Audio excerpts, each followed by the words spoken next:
Does this look familiar?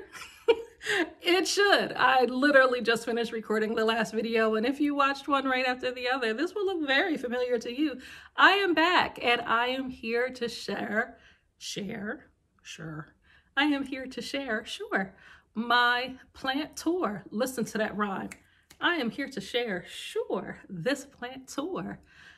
That's what I'm gonna do today. So I'm gonna walk you around my house. I'm gonna show you the plants that I have currently in my collection. And we're just gonna, see what I got, see what I'm into. This for me was a pandemic hobby. I really had always considered myself having a black thumb, literally. And YouTube was the space that helped me to begin to gain more confidence in my ability to care for plants. And also there were Facebook groups that I became a part of that I really, really loved, that, brought joy to my days and really taught me quite a bit about caring for indoor houseplants. And so I want to give back to that community for others who are looking for people who are really still in kind of the beginning stages, but, feel pretty confident in their ability to take care of the plants that they have. That's me, that's us, that's we. So let's do that together. I have about 70-ish plus plants in my collection, and they are not terribly difficult to care for. Some of them are a little bit more challenging than others, but not really. It's really about the basics: light, soil, water, right?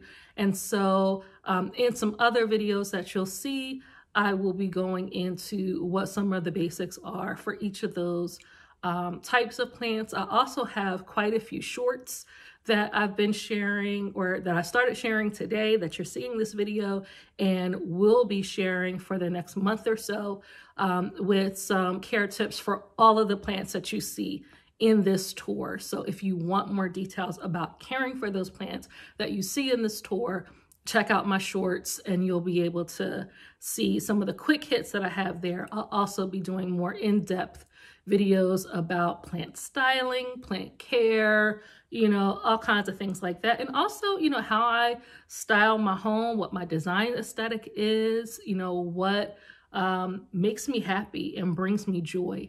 And so you may find some things that you connect with. I really hope you do. So let's get on to the plant tour.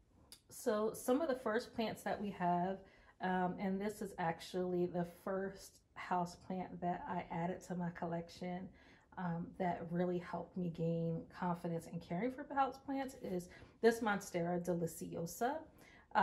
This monstera is so simple to care for. She's just a dream. And this plant has been cut and prop, I don't know how many times. And so right up here, we have some juveniles that have come from that mother plant. And then right here at the bottom, I have what they call the mini monstera, which is not a monstera at all. It's actually a Rhaphidophora tetrasperma. And, but they call it a mini monstera because of the fenestrations on the leaf. But if you notice, the fenestrations are kind of like more of a half moon type of shape, more amoeba shaped, whereas on the monstera, they have a little bit more of a linear quality to them. So they are different, but they do both have a vining habit. And yeah, just gorgeous, gorgeous plants.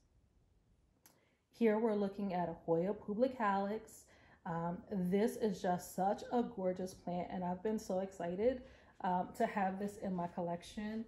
And I just love its a vining habit. It sends out these runners that just really just find their way however they want, it seems like, and not always reaching towards the light. They just kind of run however they want to, it seems. And then sometimes at the end of those, or at the middle of those, they put out some leaves. These are some brand new leaves that have just come out like in the last week or so. They've grown really, really quickly, and the leaves are still so soft and flexible.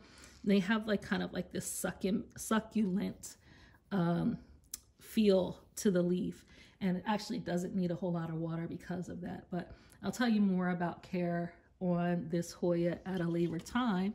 But right now, let's just admire her. Isn't she amazing? Oh my goodness. I love her. And then right next to her, I have this shingle plant. And these are super duper cool. They grow up the sides of things, boards, trees, all kinds of stuff in nature. And what you'll notice about the shingle plant is when you don't give it something to climb, or if it runs out of room to climb like this one has, the leaves start to get smaller and smaller. And so this one, there's actually two shingle plants, one on each side. I think I'll turn this around for you. There you go, there's the other side. But this was actually running out of room to climb, and so the leaves kind of spilled over. It was all down around my coffee table. It was just like winding around, but the leaves just kept getting more and more tiny. It really needed something else to climb. So I cut it back, and it's now growing again. And I honestly don't want a huge plank. And so I'm trying to figure out a way to maybe have it climb up a wall or something like that instead. I haven't figured that quite out yet, but for now, I'm just going to allow it to do what it's doing. You can see here a new leaf coming out, and yeah, that's the shingle plant, also known as Rhaphidophora Hiiii. Actually, I'm not sure if it's Hiiii or Hiiii. So if you know that answer, please let me know. And what you're looking at here is the bottom of my heartleaf philodendron. And this actually has been cut quite a bit, and it's going to be cut a bit more because it just loves that spot and just grows and grows and grows. The leaves on these are so gorgeous. Actually, the heartleaf is like one of my favorite basic plants, if that makes sense. I mean, I don't know if I want to say basic, but it's one of my favorite beginner plants because they just have such a prolific growth pattern, and you know, can really just take a variety of situations and just always seem to look good. So yeah, that's my girl over there, and she's a heartleaf philodendron. Then right here in the back of the sofa, I have a ZZ plant. This is the smaller of the two that I have. I picked this up about a month ago, and it has already grown so much since I've had it.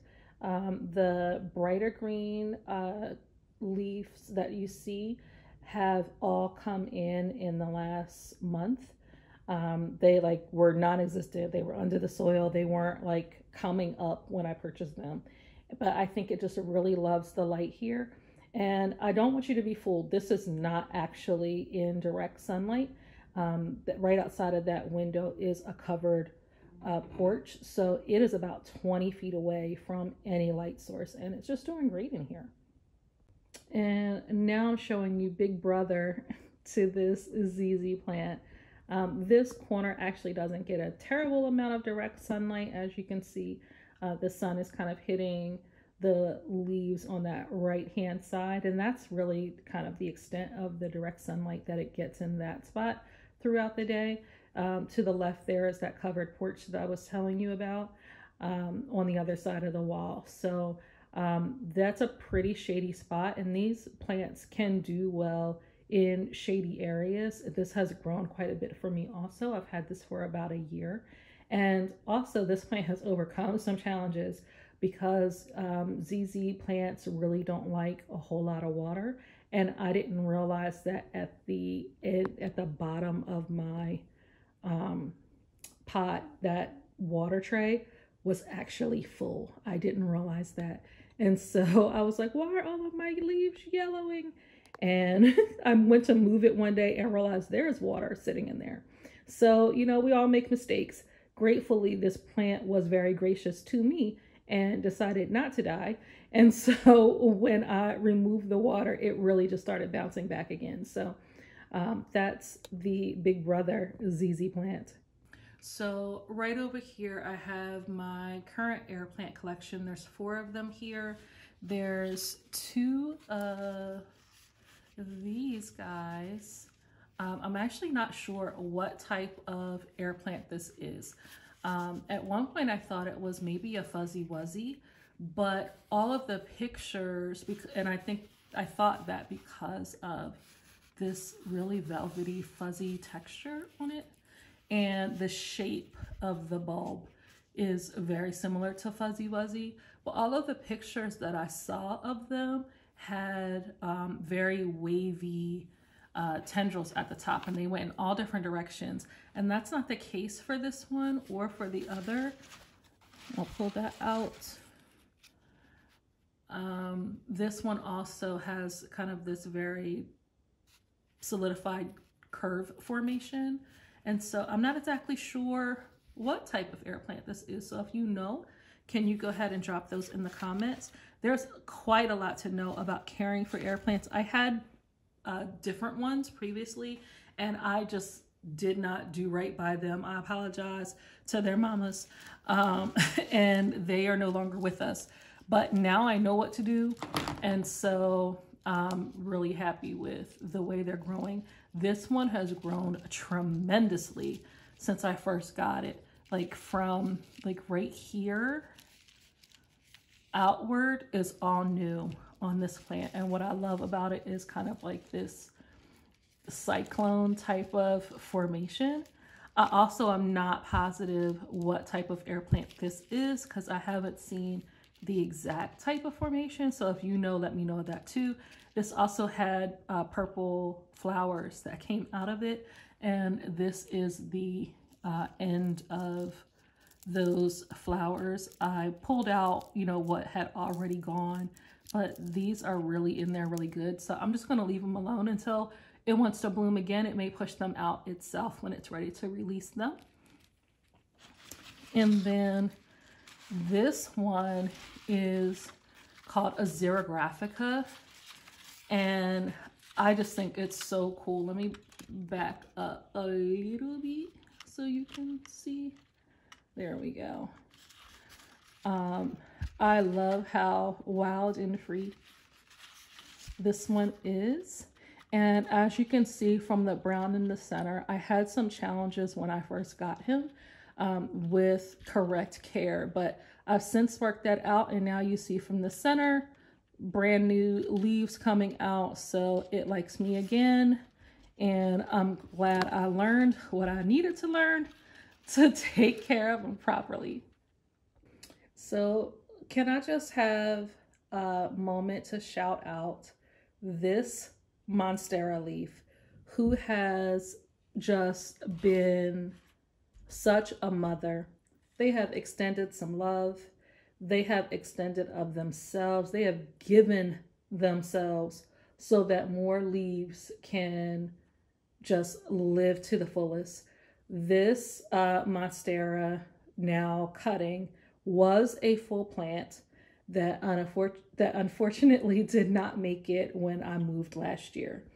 And so many of the leaves got burned in our fiasco of a settlement day.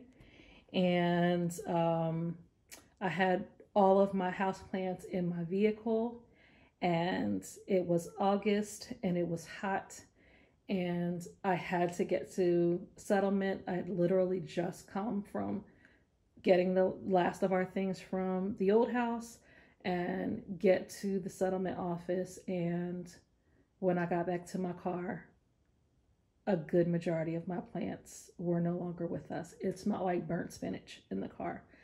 But this one mama leaf was still holding on.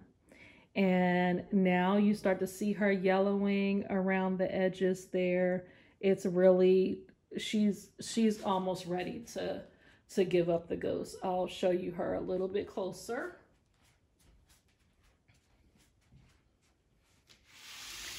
I hope you can see here.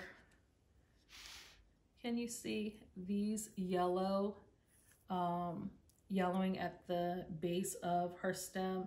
I think this stem is about to go. She did give us this new one. She also has another one coming, which I'm very grateful for. But this is actually after a big cut, because from last summer, she grew and grew and grew.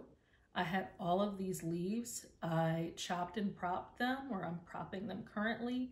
And then this is coming back almost immediately after that chop. And so, Mama,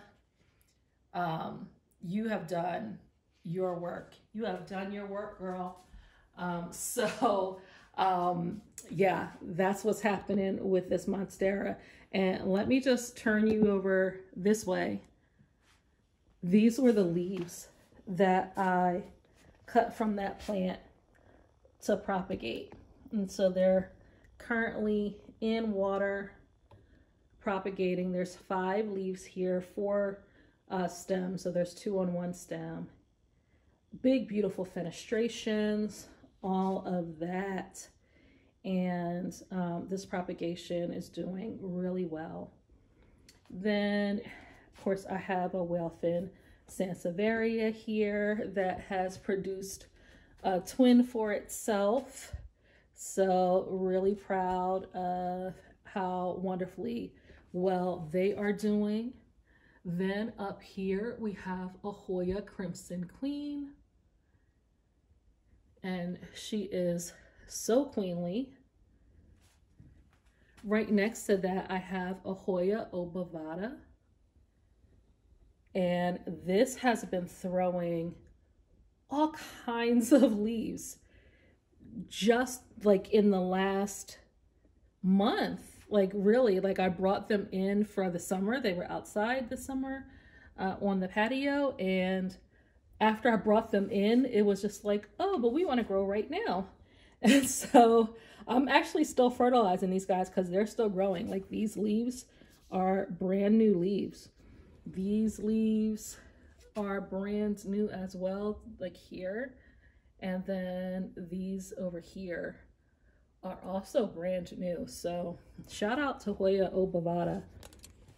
Then right down here, I have the Philodendron Brazil.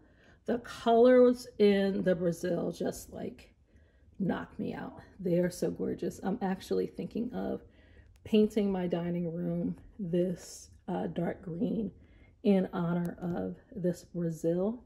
And then of course I have a snake plant over here. I haven't really taken the time to learn the names of all of my snake plants. So if you know, please drop that in the comment for me and I will be able to call it by name next time.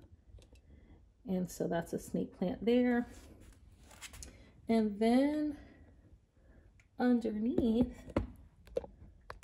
here's the Cebu Blue pothos. And let me move Brazil out of the way so you can see Cebu Blue there. So that's Cebu Blue pothos, doing really well in this spot. I've actually just taken quite a bit of cuttings from it so that I can propagate. Here's the plants in my kitchen. And so I'll tell you that I have calatheas here and marantas. Like essentially the high humidity plants is what I have going in the kitchen. So here is the velvet calathea, and its leaves really are like gorgeous and velvety. They have these beautiful like deep burgundy undersides that are just, they're amazing. And so this one loves, as all plants do, lots of humidity. So I keep them right by my kitchen sink. The steam from cooking and washing dishes and the dishwasher and all of that really seems to be the type of humidity that they need. I don't have humidifiers, grow tents, stuff like that. I just go for what I know. So this is a Maranta Red, and it's just been loving life at this corner spot. This is typically a sunny spot in the house, but obviously doesn't get direct sunlight, and so it's just really been flourishing. I love how well it's doing. And then you'll see here, there's just a little grow pot inside. That's this one. And then I guess I'll show you this right here. This is the polka dot begonia. She and I did not know each other well.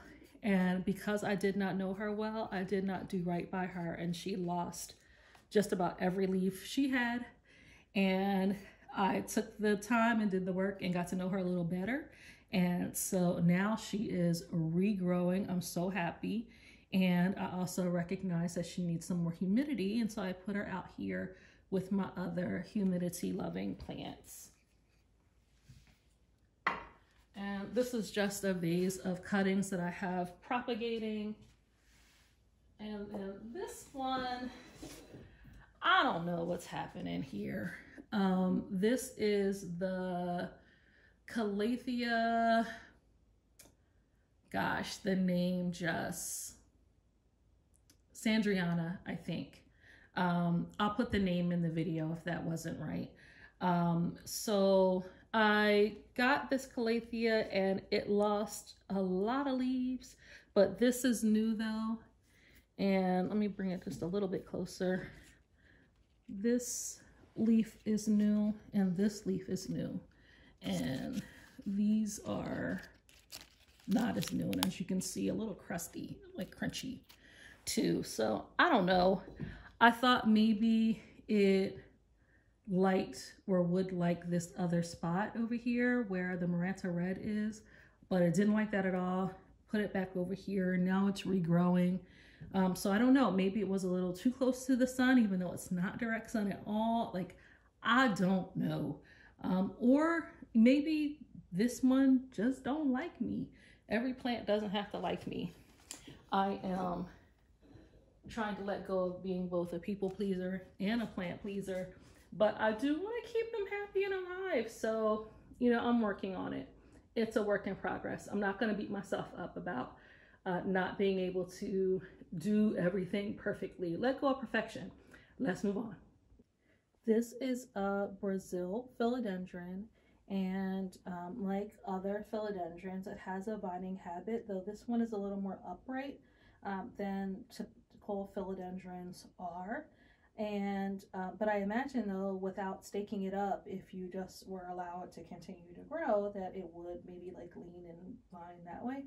I don't really know, but we'll see what happens, because I don't have real plants for staking this plant, and it is growing quite a bit. So we'll see what ends up happening. You'll see a yellow leaf. This is like an older leaf. That does happen sometime. So I'm gonna cut that off in a moment. Also, it just threw out this leaf that's almost all white, which is pretty, but not super desirable, because as you can see, it has some browning here. And that leaf is just going to die. It doesn't have enough chlorophyll to sustain itself. So I'm going to cut that leaf all the way off so that the rest of that plant can thrive. And then here is my Marble Queen pothos. And this is a Dracaena marginata. And all of them seem to really love this window here. All right, so now I'm gonna go over to the plants on this bookcase. And this is a Peperomia Hope. And from what I understand, they actually do more growing in the winter months in the Northeast. So I'm looking forward to that. This will be my first winter with the Peperomia Hope. And then over here I have peperomia. I think it's a watermelon peperomia, although it's a little different looking than the other watermelon peperomia that I have, but my app that I use just says watermelon peperomia, so maybe it actually is. Right here, actually I'll get to that one in a minute. Let me do this one. This is the philodendron micans, and I actually took quite a bit from this plant about 2 weeks ago to propagate, and it's already, as you can see on the top, just like throwing out new vines because it just loves to thrive in this spot. And then look right there to the left, that's me and Hubs on our wedding day. That's in Philadelphia, and we were standing on Broad Street with City Hall in the background. And so right down here, this is also a watermelon peperomia. This one doesn't love this room. I don't know if it doesn't love this room, this house. I don't have any idea. The leaves coming up, let me see if I can move here. The leaves coming out in the middle there are a lot healthier looking than the other ones that you can see. They're like a paler green. They've really stretched quite a bit for light. But the new ones that are there seem to be just fine. So I'm not actually sure what's going on. I've moved this to a lot of different spots all over the house, and this seems to be the best spot so far, but we'll see if it's actually the best spot for our little love. And sometimes it's a process of trial and error. So look at this cutie here. One of my good friends gave me this pot for my birthday this past July, and I have a micans cutting, a jade pothos, a Brazil philodendron, and a heartleaf philodendron cutting in there. So she has plenty of good hair days. And now let me get over here and show you the philodendron Rio. Adjust a little bit. So here's philodendron Rio. The cutting was sold to me as cream splash, but there's so much prominent silver in the middle of each leaf. I really don't think it's a cream splash. I really think it's a Rio, and I actually don't think it's a silver stripe either because it has way more silver than a silver stripe ordinarily would. And this was sold to me as like maybe like a 5-leaf cutting. And so I rooted it, did the bobby pin method, and she's gone. And I don't know if you can see down the side there, but she's growing down the side of my bookcase too.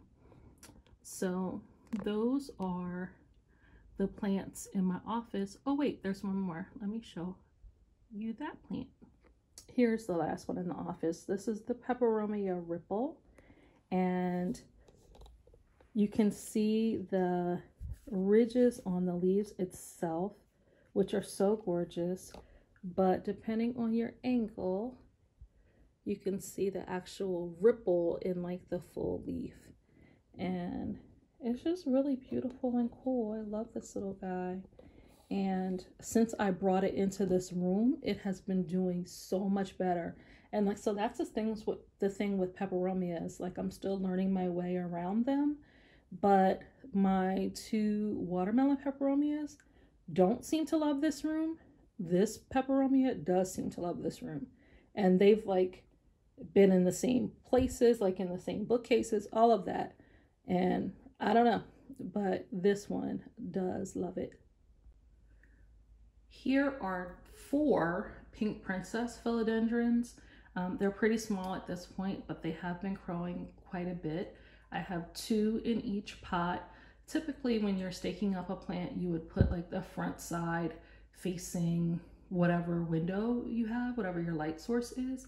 But this is a hallway and the light is from above. And so I thought that they would do just fine if I kind of like didn't really have a front and a back, and because since the light is coming from the top, if that makes sense. So those are the 2 pink princesses. And then they'll notice that they have totems because they do grow larger leaves when they're allowed to climb. And I actually made these totems. Pretty unique way too. Let me know if you can guess what you think is inside of the rope, like what that cylindrical, why couldn't I say that word? That cylindrical form is inside of the rope. Let me know in the comments what you think. And I guarantee you will not get it right. I thought this was so, such a different way to do that, but yeah. And then right over here, the other side of this area is my Rhaphidophora decursiva. This was also recently staked up when I just used a plain wood stake for that. This was growing well in another room, but I really needed it out of that room. I needed to put some other things there. So I thought it would do okay in this hallway here. It gets a little bit of humidity because it's near a bathroom. And there's also a light source from above. So, you know, we'll see how it does. So far, so good. It looks like it's settling in. I need to water it. As you can see, the leaves are starting to curl a little bit. So it's telling me that it needs some water. But that's the dragon tail or Rhaphidophora decursiva. So this room actually gets really bright, almost direct morning sun. But for whatever reasons, the way this land is situated, the morning sun here is hot. And so cactuses and things like that do really well in this room, in this corner in particular. So that's why I have several of them here in this spot. So let me show you what I have. Also things that I don't necessarily know the names of. But we can figure that out together. So you can let me know in the comments. I can do some research and put it on the screen, all of that. But anyway, let's get into it. So this is the Sansevieria cylindrica. And when I first got it, it had these 5 really thick leaves, and then all of these spears have come up afterwards, and so it's doing well. I don't know how much these leaves will thicken. I've never had this plant before, but I imagine that they will.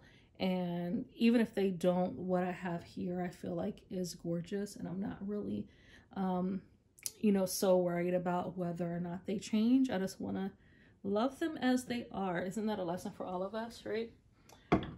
Here I have another Sansevieria, a whale fin, and I just love the variegation, the pattern, the stripe pattern on this one. And this has not produced a twin for itself. I've had it even longer than the first one, but I'm just glad that it's still going strong. And then I don't know why I'm thinking that this might be called like Hogwarthia or something like that. I don't know why that's coming to my mind, and I don't know if it's right or not. Also, this is not in the right kind of soil. I think the soil is much too dense, and this really needs like a cactus soil. So I'm gonna be swapping that out to make sure that it gets what it needs. It is growing though, and it's super pretty.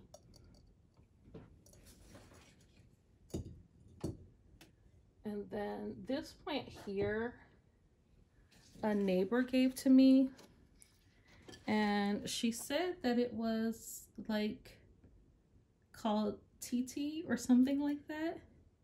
I actually have not looked up this plant at all. I just like took the rooted cutting and put it in soil, and then it gave up this new leaf with these prickles that came out.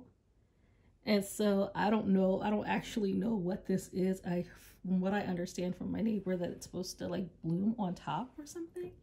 I should do some research around this, but this is one plant that I just like never looked up at all.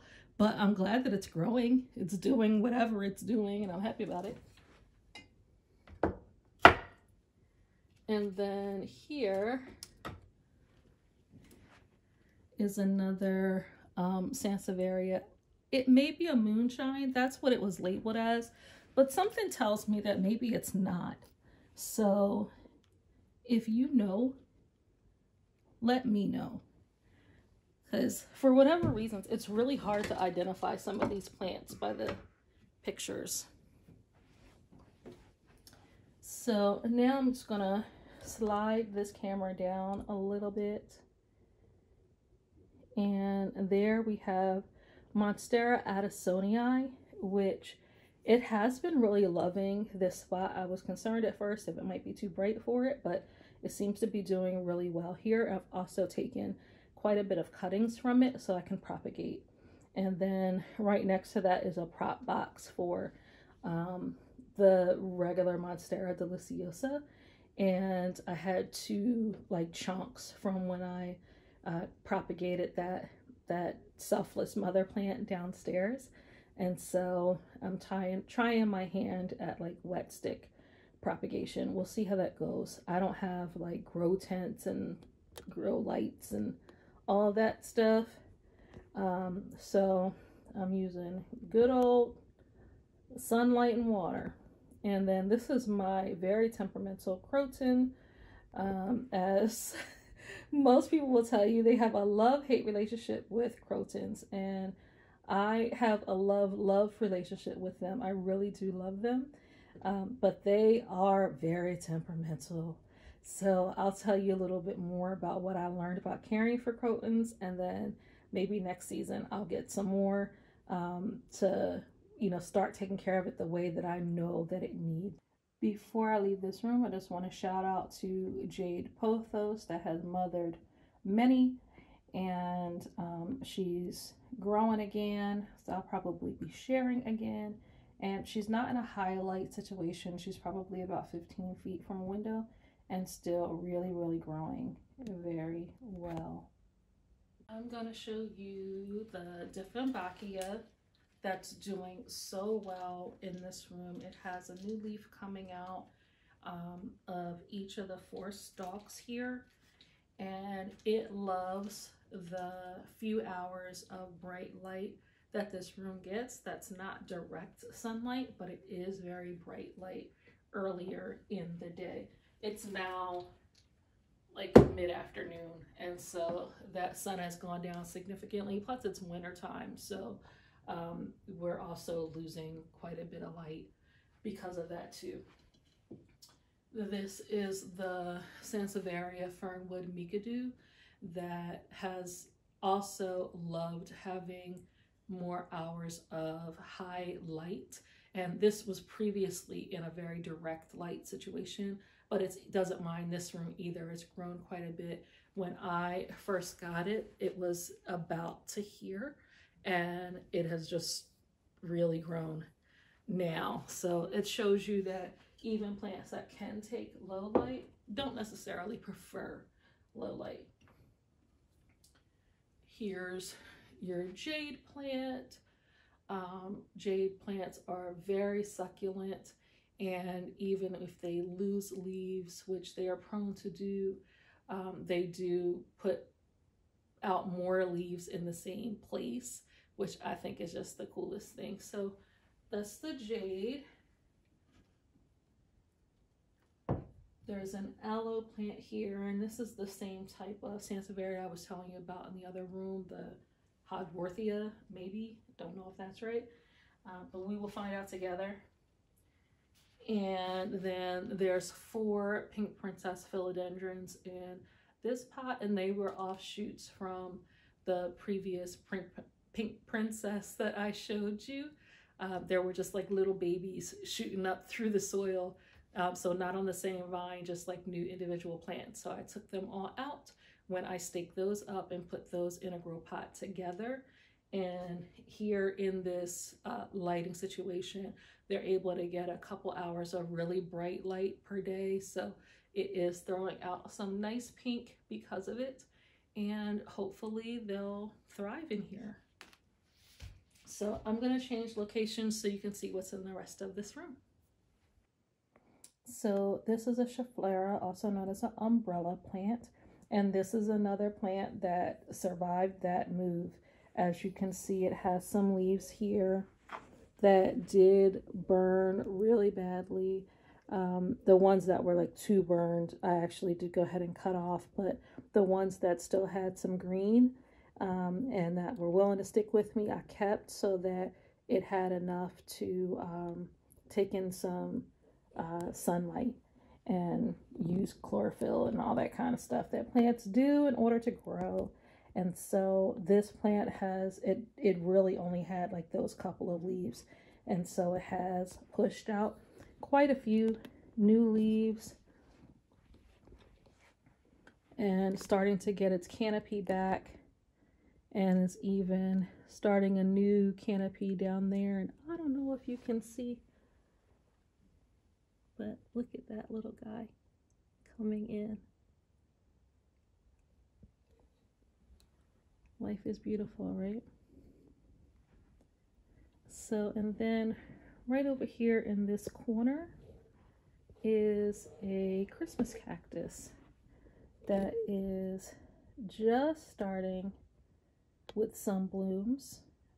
This room gets the amount of darkness, particularly in this corner, that it needs. It needs at least 12 hours of darkness, probably more, in order to be able to have its systems work the way it needs to work in order to bloom.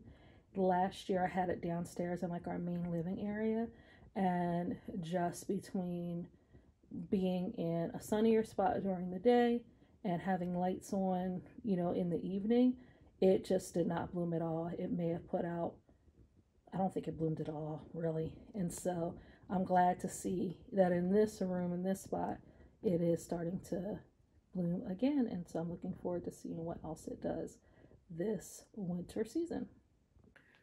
So here we have two really nice size snake plants, and this room does not get a lot of light at all. I have an overhead light on right now just so you can see them well, and it's probably only about 2:30, 3 o'clock in the afternoon. So on certain days it gets really shady. It's not particularly bright out right now, and so this room is quite dark. And so, but these snake plants are still growing really well in here, so I'm excited about that. And I particularly looked for snake plants to put in this room because I did want some life in this room, but I also wanted something that would do well. And so snake plants, of course, are infamous for being able to do well in low light situations. So that's why I selected them for this room. So up here I have aloe on the left, I have a sansevieria cutting, as well as some scindapsus cuttings, and then another aloe to the right. In the middle here I have a scindapsus. I believe this is an argyraeus, but I'm not sure because it does look a little different than this one that I do believe is an argyraeus. So we'll have to figure that out together, which scindapsus this is, but there's two of them here. Then I also have the Marble Queen pothos cuttings, and then down here I have this is the Calathea medallion. This is a prayer plant. Almost all the plants that you're about to see in succession are prayer plants. I have them here in a bathroom so that they get quite a bit of humidity. There's also a light in this room, but I have these a little lower because they don't like direct light. So that's your Calathea medallion there. This is another Calathea sanderiana, And then another Maranta red. This is the Stromanthe Trio Star, and that's like actually like probably my favorite houseplant.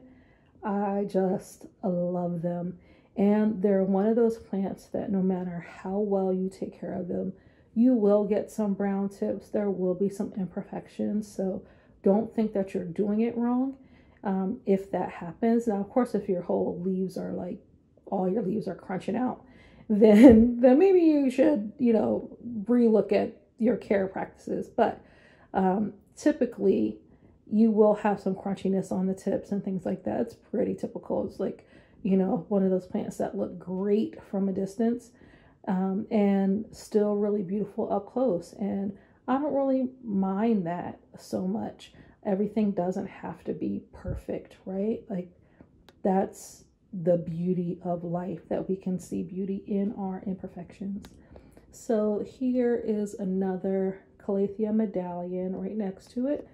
And then also a teeny tiny little Tridostar is there as well. The last plant that I want to show you in this room is the zigzag cactus. Let me just pull this over for you. Look at her. She's a beauty and loves the direct sunlight that she gets in here for a good part of the day. I'd say at least 3 hours a day, and then the rest is bright indirect light.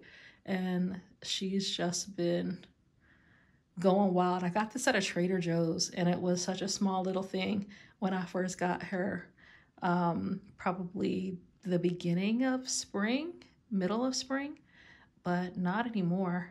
So I'm excited of how she's growing. We are losing light so quickly, but I really hope you can see the silver on this Begonia Argento. Goodness gracious, she is gorgeous. It has so much of like an iridescent quality to it. And of course, I just love the angel wing formation, like the polka dot begonia that I showed you in the other room. This was given to me as a cutting about 4 weeks ago. I allowed it to root for about 2 weeks in water, and then I planted it up in soil. So I'm really looking forward to seeing this become a nice full plant. What will probably have to happen is I'll have to cut and prop again so that I can have several in the same pot. But I'll do that, if I do that, after these get much bigger. And then the other one I want to show you here is the Global Green Pothos. If you can see the color pattern on this, it's really similar to the Philodendron Brazil that has the darker green margins and the kind of chartreuse middle section. This plant is it's just a stunner. It is a stunner. And I love her. Just love. This was also a single cutting, and I did this as like the bobby pin method, and it has worked out very well. So yeah, that's my Global Green. So that's it, everybody. I hope you enjoyed the houseplant tour. Let me know if you have any questions or if you have any comments. Drop them in the comment box below. I look forward to engaging with you, interacting with you. I hope that this new direction for my channel feels more authentic, because it is more authentic. Like, this is who I am, what I want to do. And I'm just really excited to have you on this journey with me. I am doing it afraid, y'all. I'm like on my cell phone, and it looks like I'm looking over here when I'm looking at you. Like, listen, I'm not a producer yet, but but I'm going to get it together. I don't have intro music or outro music or graphic cards or any of that yet. I'm doing it afraid, and I'm just going to go ahead and start. And I encourage you, as you step into your new season, whether it's a new year or a new season, that you do the thing that you want to do, even if you have to do it afraid. So that's it for me, guys. Thank you so much for your support. I really appreciate it. Until next time, make your life deluxe. Bye.